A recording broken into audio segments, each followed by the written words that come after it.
فيه ملء السماوات وملء الأرض وملء ما بينهما وملء ما شاء من شيء بعد.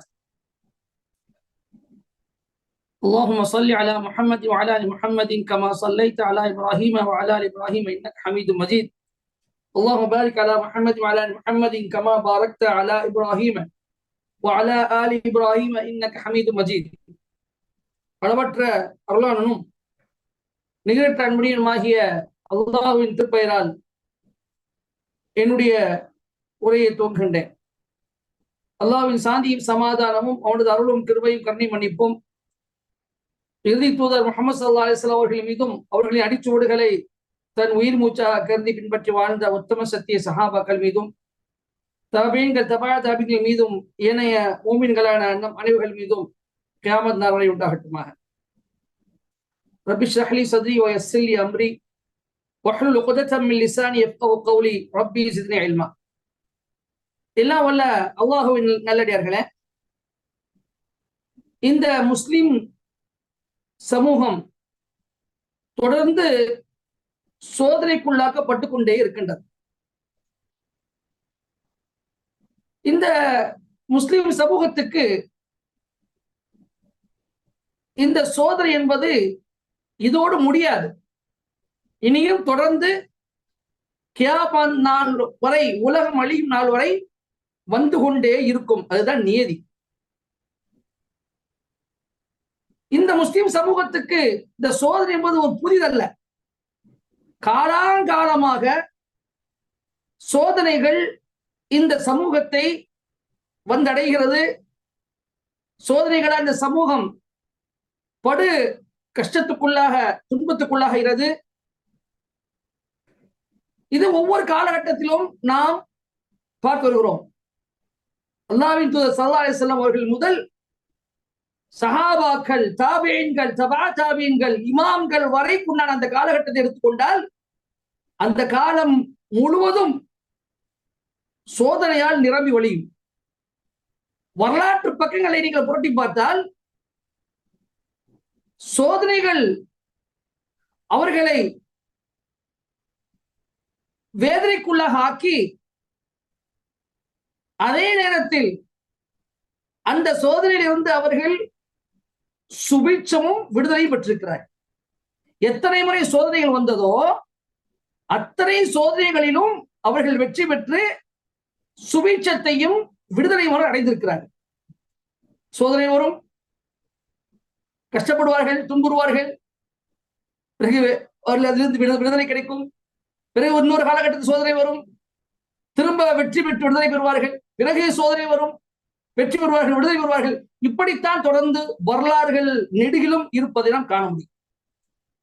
ஆனால் ஒரு வித்தியாசம் என்னவென்று சொன்னார், சஹாபாக்களுடைய காலத்தில் அந்த சோதனைகளை அவர்கள் சாதனையாக ஆக்கி காட்டினார்கள். அவர்கள் அதை வெற்றி பெற்றார்கள். அதை அவர்கள் முகம் கொடுக்க துணிந்தார்கள். அதனால் அவர்கள் கவலைப்படவில்லை. அல்லாஹ் அவர்களுக்கு அது வெற்றி கொடுத்தான். அவர்களோடு அல்லாஹ் இருந்தார். ஆனால் இன்றைய காலகட்டத்தில் அதுக்கு நேர் மாற்றமாக சோதனைகளாக எடுத்துக்கொண்டிருக்கின்றன. ஆனால் வெற்றி பெறுவதாக, அதிலிருந்து விடுதலை கிடைப்பதாக எந்த ஒரு முகாந்திரம் தெரியவில்லை. இதுதான் அல்லாஹ் தஆலா சொல்லி காட்டுகின்றான். இந்த சோதனை ஏன் இந்த முஸ்லிம் சமூகத்தை ஒட்டும் இந்த சோதனை என்பது அல்லாஹ் சொல்லும் பொழுது, அஹஸிபன் நாஸ் அன் யுத்ரகு அன் யகூலு ஆமன்னா வஹும் லா யுஃப்தனூன், நாங்கள் ஈமான் கொண்டு வந்து விட்டோம் என்று சொன்னவுடன் இவர்கள் சோதிக்கப்படாமல் விட்டுவிடப்படுவார்கள் என்று எண்ணிக்கொண்டார்களா என்று அல்லாஹ் கேட்கிறார். எதனால இந்த சோதனை?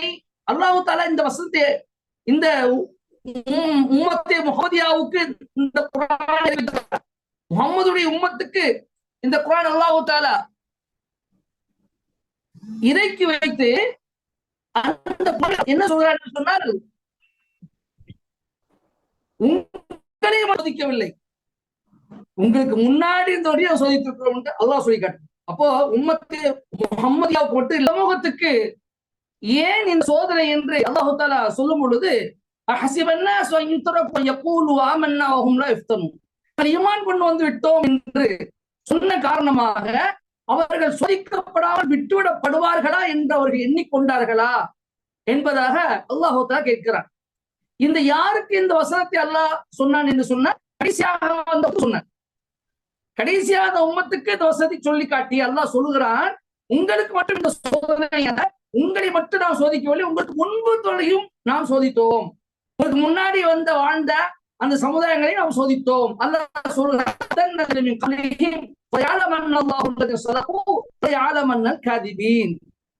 அவர்களுக்கு முன்பு நாம் என்ன செய்தோம், நிச்சயமாக சோதித்தோம்.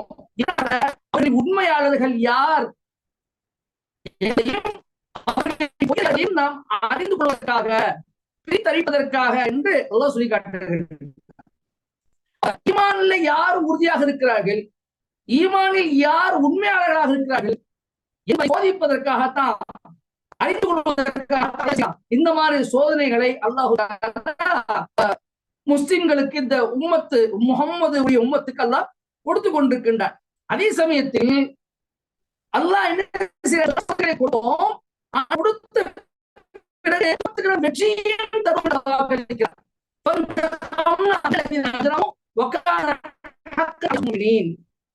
பாவிகளை நாம் படித்திருத்தோம், பாவிகளை நாம் தண்டித்தோம்.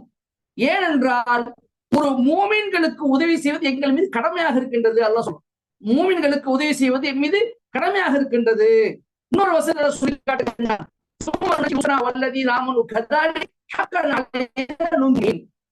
பிறகு நாம் நம்முடைய தூதர்களையும் ஈமான் கொண்டவர்களையும் ஈடேற்றினோம், காப்பாற்றினோம். இவ்வாறுதான் மூமின்களை காப்பாற்றுவது எம் மீது கடமையாக இருக்கின்றது என்று சொல்லி காட்டுகின்றார். அப்ப சகோதரர்களே, சோதனைகள் என்பது அல்லாஹு தஆலா கொடுப்பது நியதி, கொடுத்ததுதான் ஆவான்.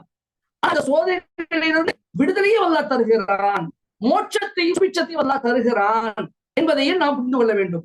ஆக இந்த சமூகம் சோதனைகளுக்கு உள்ளாகத்தான் நேரிடும், சோதனை வந்தே தீரும், அது மாற்று வரை இந்த சமூகம் சோதனையை சந்தித்துக் கொண்டுதான் இருக்கும் என்பதில் நாம் இந்த தெளிவாக புரிந்து கொள்ள வேண்டும். ஆனால் இந்த சோதனையில் வெற்றி கிடைக்க வேண்டும் என்று சொன்னால் அல்லாஹ் தஆலா ஒரு 5 நிபந்தனைகளை குர்ஆனில் சொல்கின்றார்.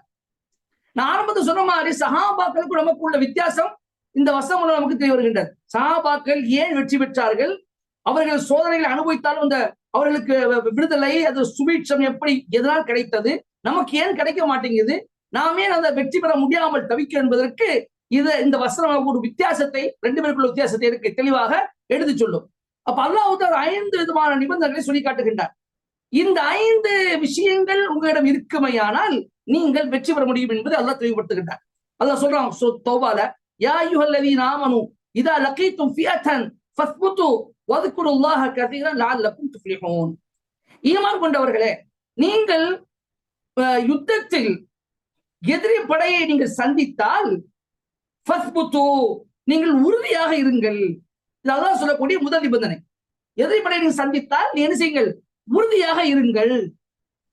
இரண்டாவதாக வذ்குருல்லாஹ கஸீரா, அல்லாஹ்வை அதிகம் நீங்கள் நினைவு கூறுங்கள். லஅல்லகும் துஃப்லிஹூன், நீங்கள் வெற்றி அடையலாம். அல்லாஹ் சொல்லி காட்டுகின்றான்.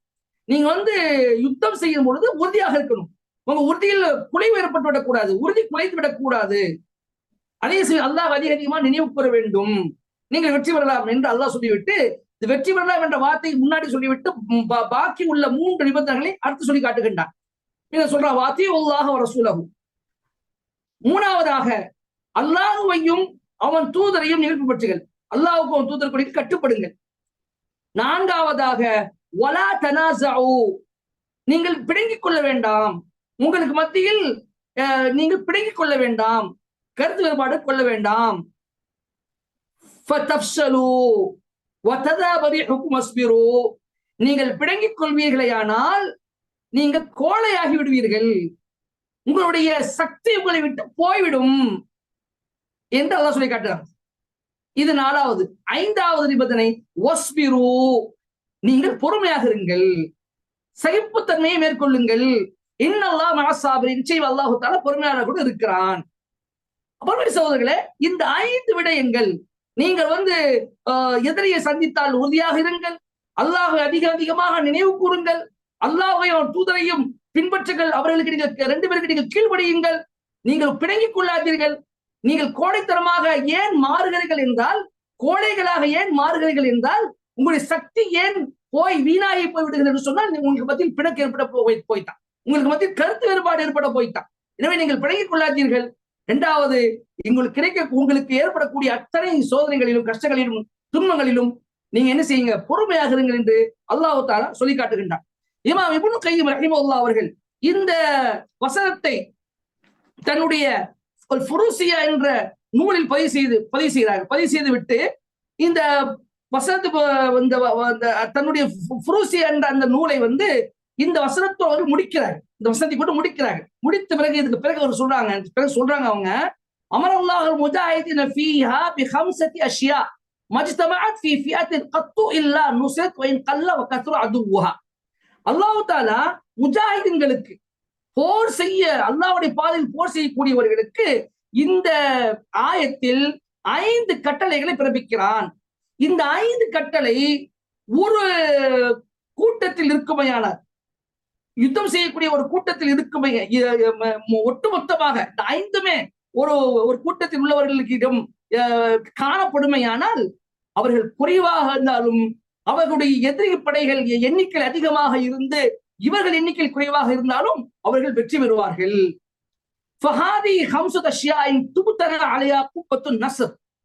இந்த 5 விஷயங்கள் எப்படிப்பட்டது என்று சொன்னால், இந்த 5 விஷயங்களின் மீதுதான் உதவியினுடைய அடிப்படையே நிலைநாட்டப்படுகின்றது, உதவி அடிப்படையே நிர்மாணிக்கப்படுகின்றது.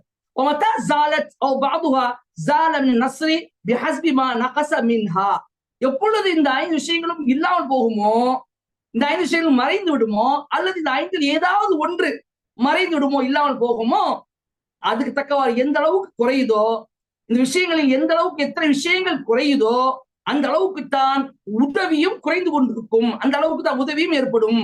முழுசாக இருந்தா முழு உதவி கிடைக்கும், பாதியாக இருந்தா பாதி உதவி கிடைக்கும். காவாசியாக இந்த தன்மைகள் காவாசியாக இருந்தா காவாசி உதவித்தான் கிடைக்கும்.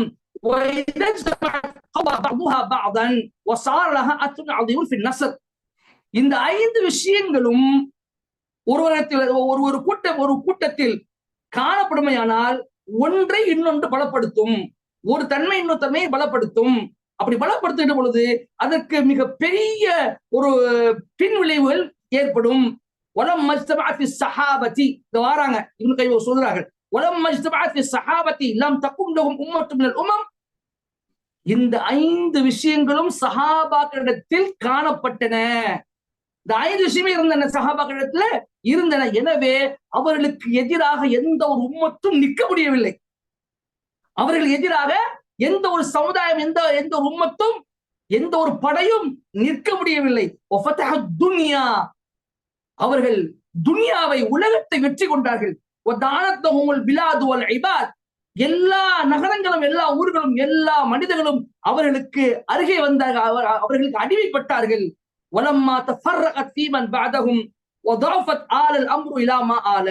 ஆனால் அவர்களுக்கு பின்னால் வந்தவரிடத்தில் இந்த தன்மைகள் எல்லாம் போய் பலகீனம் ஏற்பட்ட பிறகு, பலகீனம் வந்துவிட்ட பிறகு எது எங்கு போய் சேர வேண்டுமோ, எது எப்படி நடக்க வேண்டுமோ அப்படி நடந்து கொண்டிருக்கின்றது என்பதை நீங்கள் பார்த்து கொண்டிருக்கிறீர்கள் என்பதாக இமாம் இப்னு கையிம் ரஹ்மத்துல்லாஹ் சொல்லி காட்டுகின்றார்கள். அருமை சகோதரர்களே, இந்த 5 விஷயமும் அடிப்படை நம்முடைய சோதனையில் நாம் வெற்றி பெறுவதற்கு. எனவே நீங்க பார்ப்பீர்கள், உஹது யுத்தத்துல ஆரம்பத்தில் முஸ்லிம்களுக்கு வெற்றி நோக்கி போய் கொண்டிருந்தார்கள் முஸ்லிம்கள். ஆனால் அவர்கள் அல்லாஹ்வின் தூதருடைய கட்டளைக்கு மாறு செய்த காரணமாக ஏற்பட்ட ஒரு சிறு தவறு, அந்த அவர்களிடம் ஏற்பட்ட சிறு தவறை அல்லாஹ் தான் மிக பிரமாண்டமான தவறாக, பெரிய தவறாக சொல்லி காட்டுகின்றார். அவர்கள் மிகப்பெரிய தோல்விக்கு ஆளானார்கள். அல்லாஹ்வுடைய தூதருடைய கட்டளைக்கு மாறு செய்தார்கள். அவர்கள் பேச்சு அவர்கள் கேட்கவில்லை. அல்லாஹ் சொல்லி காட்டுகின்றார், உலக சதகக்குமுல்லாஹு வஅதஹு இத்தஹஸ்ஸுனஹும் பிஇذنஹி. அல்லாஹ்வுடைய அனுமதி கொண்டு நீங்கள் அவர்களை கொன்றொழித்த போது அல்லாஹ் உங்களுக்கு தன்னுடைய வாக்குறுதியை உண்மையாக்கினார். ஹத்தா இதா ஃபஷில்தும் வ தனாஸஅதும் ஃபில் அம்ரி வ அஸைதும் மிம்மா அராக்கும் மா துஹிப்பூன். இறுதியாக, முடிவாக, இதா ஃபஷில்தும், நீங்கள் கோழையாகி விட்டீர்கள். உங்களுக்கு அல்லாஹ்வுடைய அந்த கட்டளையில், அல்லாஹ்வின் தூதருடைய அந்த கட்டளையை நீங்கள் பிடுங்கிக் கொண்டீர்கள். எதை நீங்கள் விரும்பினீர்களோ, அதான் மௌத்தடங்கி மரணத்தை விரும்பினீங்க. நீங்கள் நேசித்த அந்த மரணத்தை நீங்கள் கண்களால் பார்த்த பிறகும் நீங்கள் அல்லாஹ்வின் தூதருக்கு மாறு செய்தீர்கள். மின்கும் யுரீது துன்யா மின்கும் யுரீதுல் ஆகிரா. உங்களில் இந்த துனியாவை நேசிக்கக்கூடியவர்களும் இருக்கிறார்கள், மறுமையை நேசிக்கக்கூடியவர்களும் இருக்கிறார்கள். அல்லாஹ் சொல்லி காட்டுறார். சின்ன இந்த தவறு, அவர்களுக்கு முன்ன தவறே செய்யல, அவர் பாவமே செய்யல, ஒரு பொழுது அல்லாஹ்விற்கு மாற்றமே செய்யல, அல்லாஹ்விற்கு முழுக்க முழுக்க அவன் கட்டுப்பட்டு கீழ்படி நடந்தார்கள்.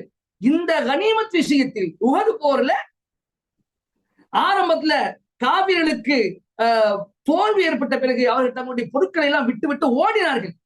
எனவே கொஞ்சம் ஒரு ஆசை, அந்த பொருள் மீது அவர்களுக்கு ஆசை ஏற்பட்டது, பேராசை. அந்த ஆசை பேராசையாக மாறியது. உடனே அந்த அந்த நம்ம இப்ப போகாட்டி அந்த பொருள் நமக்கு கிடைக்காமல் போய்விடுமோ என்று எந்த சஹாபாக்களை ரசூல் ஸல்லல்லாஹு அவர்கள் மலைக்கு மேல நிறுத்தி வைத்து அவர்களின் கண்காணித்துக் கொண்டிருக்க வேண்டும், உங்களுக்கு பின்னால் இருந்து கூட ஆட்கள் உங்களை தாக்குவதற்காக வரலாம், எனவே என்னுடைய மறு உத்தரவு வருகின்ற வரை நீங்க அதை விட்டு இறங்கவே கூடாது என்று சொல்லி நிறுத்தி வைத்திருந்தார்களோ, அந்த சஹாபாக்கள் என்ன நினைத்தார்கள், நாம கீழே உள்ள சஹாபாக்கள் அந்த பொருட்கள் கிடைத்து விடுகின்றது, நாம இங்கே நின்று கொண்டிருந்தால் நமக்கு இந்த பொருள் கிடைக்காமல் போய்விடுமோ என்று, அப்ப இப்பதான் யுத்தம் தான் முடிந்து விட்டதே என்று கருதி அவர்கள் மலையை விட்டு கீழே இறங்கி அந்த கனிமத் பொருளின் பக்கம் அவர்கள் சென்றார்கள். அதன் மீது கவனம் செலுத்தினார்கள். அந்த நேரம் பார்த்து காலித் பின் வலீத் அவர்கள் பின்னால் அந்த ரசூலுல்லாஹ் எதுக்கு பயந்தார்களோ அந்த மாதிரி நடந்தது. மலைக்கு பின்னால் இருந்து அவர்களுக்கு முதுகுக்கு பின்னால் உள்ளே நுழைந்து அவர்கள் மீது தாக்குதல் தொடுத்து மிகப்பெரிய சேதத்தை அவர்கள் ஏற்படுத்தினார். சின்ன ஒரு ரசூல் அவர்களுடைய அந்த மாறு செய்த காரணமா அல்லாஹ் காட்டினான். ரசூலுடைய மாறு செய்த உங்களுக்கு எவ்வளவு பெரிய உங்களுக்கு சேதம் ஏற்பட்டிருக்கு என்பதை நீங்கள் புரிந்து கொள்ள வேண்டும் என்பதை அல்லாஹ் தஆலா இந்த வசனத்தை சொல்லி காட்டி, அல்லாஹ் எதையும் சொல்றான் என்றால், நீங்க உலகத்துக்கு ஆசைப்பட்டுட்டீங்கன்னு சொல்றான். சின்ன இந்த போன்ற சில அற்ப ஒரு தவறு சஹாபாக்கள் மூலமாக நிகழ்ந்திருக்கின்றது. இதான் ஒரு அற்ப தவறு ஒரு ஏற்பட்ட நிகழ்வு. இதே அல்லாஹ் என்ன செய்யறானா, உங்கள நீ உலகத்தை ஆசைப்படக்கூடியவங்கள நிறைய பேர் நீங்க இருக்கிறீங்கன்னு அல்லாஹ் சொல்லி காட்டுகின்றான். அப்ப காலாகாலமாக அவர்கள் அல்லாஹ் தூதரை பின்பற்றி கொண்டு வந்திருந்த நேரத்தை அவர்கள் சுவைத்த அந்த வெற்றியை ஒரு சிறிது நேரம் மாறு செய்த காரணமாக அவர்கள் தோல்வியை சுவைக்க வேண்டிய ஒரு சூழ்நிலை ஏற்பட்டது. அல்லாஹ் சொல்லி காட்டுங்கன்னா இதுதான் என்னது, நீங்க கோழையாகி விட்டுக்கிட்டு சொன்ன, நீங்கள் பிணங்கி கொண்ட காரணமாக உங்களுக்கு அந்த காரியத்தில் நீங்கள் பிணங்கி அல்லாஹ்வுடைய கட்டளையில், அல்லாஹ் தூதை கட்டளையில் பிணங்கி கொண்ட காரணமாக என்ன செஞ்சீங்க, நீங்க பலகீனமாக நீங்கள் கோழையாக ஆகிவிட்டீர்கள் என்று அல்லாஹ் சொல்லி காட்டுகின்றான். ஆக நாம் ஏன் கோழையாக இருக்கிறோம் இதை பார்க்கணும். அல்லாஹ்வின் கட்டளைக்கு மாறு செய்து வாழ்கிறோம், அல்லாஹ்வின் தூதரின் கட்டளைக்கு மாறு செய்து வாழ்கிறோம், எனவே நாம் கோழையாக இருக்கிறோம். எனவே நம்ம எல்லாரும் நம்ம எதிர்க்கிறார்கள், நம்ம எதிர்க்க துணிந்திருக்கிறார்கள், நம்மை நசுக்க முற்படுகிறார்கள், அதுக்கான முயற்சி செய்து கொண்டே இருக்கிறார்கள், தொடர்ந்து அதற்காக போராடி கொண்டே இருக்கிறார்கள். நம்மை நசுக்கி நம்மை முழுமையாக ஒழித்து கட்டுகின்ற வரை நாங்கள் ஓய மாட்டோம் என்று கங்கணம் கட்டி கொண்டிருக்கின்றார்கள். இதுக்கெல்லாம் காரணம் என்ன என்பதை இந்த வசனத்தை உள்ள நாம் சிந்தித்து பார்க்க வேண்டும். அல்லாஹ்வை நாம் ஒழுங்கா பின்பற்றுகிறோமா, அல்லாஹ்வின் தூதருக்கு ஒழுங்காக கீழ்ப்படுகிறோமா, நாம் ஒற்றுமையாக இருக்கிறோமா, கருத்து வேறுபாடு கொள்ளாமல் எந்த ஒரு காரியத்தை செய்திருக்கிறோம், நமக்கு ஏற்பட்ட சோதனைகளில் நாம் பொறுமையாக இருக்கின்றோமா? அப்ப இதுல எது நம்மிடம் இல்லாமல் போய்விட்டது? இதுல இப்னு கையிம் ரஹிமஹுல்லாஹ் சொன்ன மாதிரி இந்த தன்மைகள் முழுவதும் நம்மிடம் காணாமல் போய் பல நாட்கள் ஆச்சு. இந்த தன்மைகள் இல்லாம காணாமல் போய் பலகீனம் அடைந்த காரணமாக நாம் கோழையாக இருக்கின்றோம். அப்ப நாம எதுவரை கோழையாக இருக்கின்றோமோ அது வரைக்கும் நமக்கு கிடைக்கக்கூடிய சோதனையை நாம் வெற்றி பெறவே முடியாது என்பதை நாம் தெளிவாக புரிந்து கொள்ள வேண்டும். எந்த அளவுக்கு சஹாபாக்கள் அல்லாஹ்வின் தூதருக்கு கட்டுப்பட்டு கீழ்ப்படிந்து நேசித்து அல்லாஹ்வையும் கடுமையாக நேசித்து வாழ்ந்தார்கள் என்று சொன்னால், ஒரே ஒரு சம்பவத்தை சொல்லி நான் முடித்துக் கொள்கின்றேன். உங்களுக்கு எல்லாம் தெரியும், கஅப் பின் மாலிக் ரலியல்லாஹு அன்ஹு தபூக் யுத்தத்துக்கு செல்லாத காரணமாக அதுக்கு உண்மையான காரணத்தை சொல்லி அவர்கள் மாட்டிக்கொண்டார். பொய்யான காரணத்தை சொல்லி நிறைய பேர் நயவஞ்சகர்களாக மாறினார்கள். தான் தபூக் யுத்தத்தில் கலந்து கொள்ளாததற்கு என்ன காரணம் என்று யாரெல்லாம் பொய் காரணம் சொன்னார்களோ அவர்கள் எல்லாம் தப்பித்துக் கொண்டார்கள். அவர்கள் நயவஞ்சகர்களாக ஆனார்கள். அவர்கள் எல்லாம் சந்தோஷமாக எந்த ஒரு தண்டனையும் இல்லாமல் சுபிட்சமான வாழ்க்கையில் வாழ்ந்து கொண்டிருந்தார்கள். ஆனால் உண்மையை சொன்ன 3 சஹாபாக்கள் மாட்டிக்கொண்டார்கள். இதனால் தான் வரவில்லை என்று உண்மையை சொல்லி மாட்டிக்கொண்டார்கள், கடுமையான தண்டனைக்கு ஆளானார்கள். அல்லாவின் உத்தரவுக்கு இணங்க ரசூல் ஸல்லல்லாஹு அலைஹி அவர்கள் ஊர் நீக்கம் செய்தார்கள், பைகாட் செய்ய சொன்னார்கள். அத்தனை சஹாபாக்களை அவர்களை விட்டு விலக சொன்னார்கள். அவர்கள் கூடயே இருந்த அவர்களுடைய மனைவி அவர்கள் விட்டு விலகி வீட்டுக்கு போக சொன்னார்கள். கூட இருந்த நண்பர்கள் விலகி விட்டார்கள். உயிரை விட அதிகமாக நேசித்த தன்னுடைய தூத தன்னை விட்டு விலகி விட்டார்கள். தனக்கு வாழ்க்கை துணையாக இருந்த மனைவி தன்னை விட்டு விலகிவிட்டார். சகோதரர்கள் தன்னை விட்டு விலகிவிட்டார்கள். குடும்பமே தன்னை விட்டு விலகிவிட்டது. ஆக எல்லாரும் அவர்களை ஒதுக்கி, இது அல்லாஹ்வின் கட்டளை. யாரும் அவங்களோட பேசக்கூடாது, அவங்க பேசவே கூடாது, அவங்களோட தொடர்பு வைத்துக் கொள்ளவே கூடாது. உங்களுடைய அத்தனை விஷயங்களையும் அவரோட நீங்க துண்டித்து விட வேண்டும், அல்லாஹ்வுடைய கட்டளை. அனைவரும் அவர்கள் விலகிவிட்டார்கள். உறவு இருந்தும் இல்லாத நிலை, மனைவி இருந்தும் இல்லாத நிலை, நண்பர்கள் சகோதரர்கள் இருந்தும் இல்லாத ஒரு நிலை, எல்லாமே இருந்தும் எல்லாமே இல்லாத ஒரு நிலை. பாலைவனத்துல கொண்டு போய் தன்னந்தனியாக விட்டு காட்டு தனியாக விட்டு கண்ணை கட்டி விட்டுட்டா எப்படி ஒத்துருமே இல்லாம தன்னந்தனியாக தவித்து நாம அப்படியே செத்து போயிடுவோமோ அந்த மாதிரி சுத்து வட்டாரத்துல எல்லாமே இருந்தும் எல்லோரும் இருந்தும் அனாதையாக ஆக்கப்பட்டாங்க அந்த 3 நபர்கள். கிட்டத்தட்ட 40 நாட்கள் கழிந்தது, 50 நாட்கள் முடிந்தது. 50 நாட்கள் அவர்கள் இந்த நிலைமைக்கு அவர்கள் ஆளாக்கப்பட்டாங்க. 50 நாளுக்கு பிறகுதான் அவர்கள் செய்யப்பட்டார்கள். அவர்கள் மன்னிக்கப்பட்டாங்க. அல்லாஹு தஆலா தௌபா ஏற்றுக்கொண்டு அவர்கள் பற்றி ஸ்லாஹித்து தௌபா சொல்லி காட்டுகிறார். அவ்வளவு பெரிய மிகப்பெரிய அந்தஸ்து அல்லாஹ் அவர்கள் கொடுத்தார். எதுக்கு நான் சொல்ல வரேன் என்று சொன்னால், 40 நாட்கள் கழித்த பிறகு இவருடைய விஷயத்தை கேள்விப்பட்டான் கஸ்ஸானுடைய அரசன். ஷாம் தேசத்தில் இருக்க ஒரு ஷாம் தேச அரசன் காபின் மாலிக் பற்றி கேள்விப்படுகிறான். காபின் மாலிக் மக்களால் பைஹாட் செய்யப்பட்டிருக்கிறார், ஊர் ஒதுக்கப்பட்டிருக்கிறார், உறவு ஒதுக்கப்பட்டிருக்கிறார், எல்லாவற்றையும் துண்டிக்கப்பட்டிருக்கிறார், யாரும் அவருக்கு ஆதரவு கொடுக்கவில்லை, தன்னந்தனியாக தவித்துக் கொண்டிருக்கிறார்.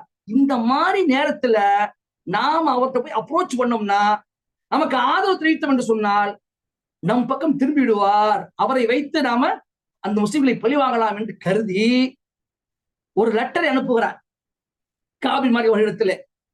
காபின் மாலிக் அந்த அவருடைய ஒற்றன், இந்த கஸ்ஸானுடைய அரசின் ஒற்றன் அந்த லெட்டரை கொண்டு வருகிறான். அதை எழுதியிருக்கிறான்.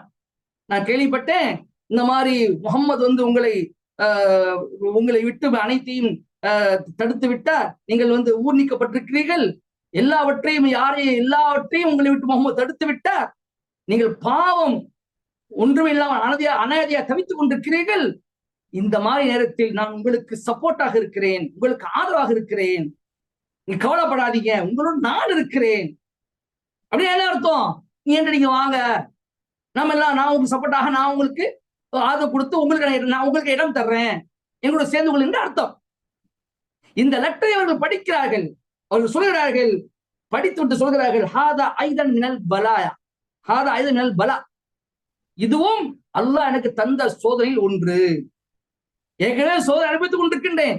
ஆனா இந்த லெட்டரும் எனக்கு இந்த முகம்மதுக்கு எதிராக, என்னுடைய தோழர்களுக்கு எதிராக, என்னுடைய குடும்பத்திற்கு எதிராக, முஸ்லிம்களுக்கு எதிராக தூண்டி ஒரு லெட்டர் எனக்கு ஆதரவாக எழுதி என்னை இவன் உசுப்பேத்துகிறான், என்னை தூண்டுகிறான். நிச்சயமாக ஒருபோதும் இவனுக்கு நான் அடிபணிய மாட்டேன், இவனுடைய சொல்லுக்கு நான் கட்டுப்பட மாட்டேன். எனவே இது எனக்கு சோதனையாக இருக்கின்றது என்று சொல்லி அந்த ஒட்டனுக்கு முன்னாடியே தீயை மூட்டி அந்த தீயை அந்த லெட்டரை கிழித்து எரித்து விடுகிறார்.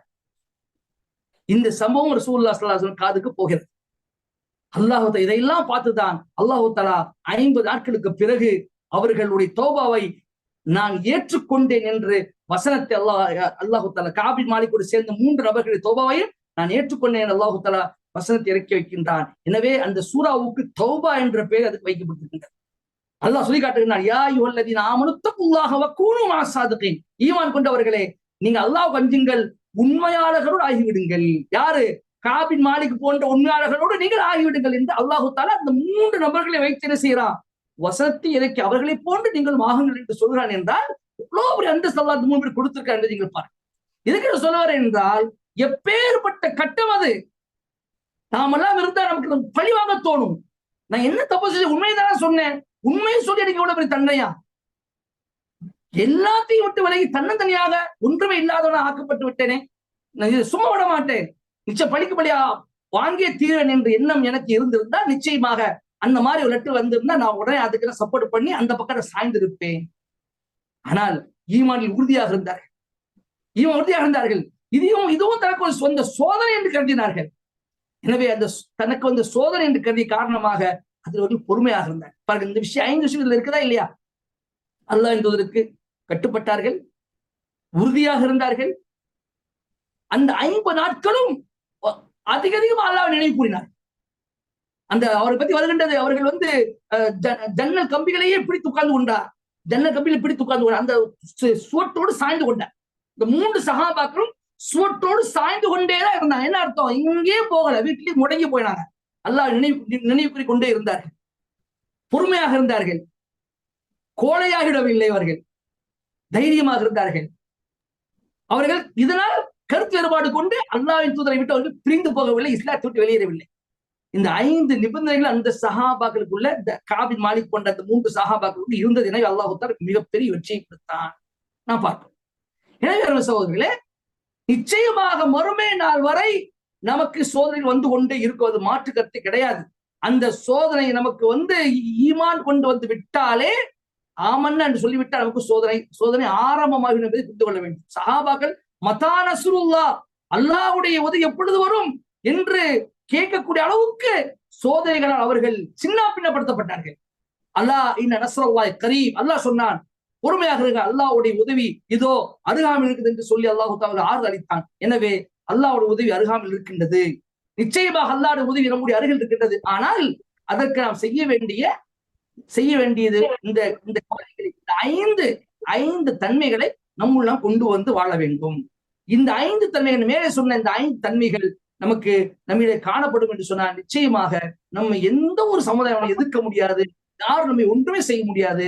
நாமும் தைரியம் உள்ளவர்களாக, வீரர்களாக இருப்போம். ஆனால் நம்மிடையே பிணக்குகள் அதிகமாக ஏற்பட்டு, கருத்து வேறுபாடுகள் அதிகமாக ஏற்பட்டு, நமக்குள்ளேயே நாம் சகோதரர்களாக இல்லாமல் நமக்குள்ளே நாம் ஒருவருக்கு எதிரியாக வாழ்ந்து கொண்டிருக்கின்ற நேரத்தில் இப்படிப்பட்ட சூழல் இருக்க போய்தான் நாம கோழையாக இருக்கின்றோம். எதுவரைக்கும் நம்ம கோழையாக இருக்கின்றோமோ அது வரைக்கும் அவர்கள் நம்மை கொண்டொழிப்பார்கள், நமக்கு எதிராக திட்டம் செய்து கொண்டே இருப்பார்கள், நமக்கு எதிராக அவர்கள் சோதனைகளை கொடுத்து கொண்டே இருப்பார்கள். நாம் அதை வேடிக்கை பார்த்து கொண்டே இருக்க வேண்டியதுதான். அல்லாஹு தஆலா கடைசி முச்சொல் வரை நம்மை அவனுக்கு ஒரு தூதருக்கு மட்டும் கட்டுப்பட்டு வாழக்கூடிய மக்களாக இருந்து, நாம் கோழைகளாக ஆகாமல் நாம தைரியசாலிகளாக, வீரர்களாக ஆவதற்குண்டான எத்தனை ஒரு நிபந்தனை அல்லாஹு தஆலா இந்த குர்ஆனில் நமக்கு விதித்திருக்கிறானோ அத்தனை அம்சங்களையும் நாம் நம்முடைய வாழ்க்கையில் ஏற்படுத்தி வாழக்கூடிய நன்மக்களாக என்னை உங்களை ஆக்கியல்வானாக என்று கூறி முடிக்கின்றேன். வாஹிதாவான் அல்ஹம்துலில்லாஹி ரப்பில் ஆலமீன். அஸ்ஸலாமு அலைக்கும் வரஹ்மத்துல்லாஹி வபரகாத்துஹு.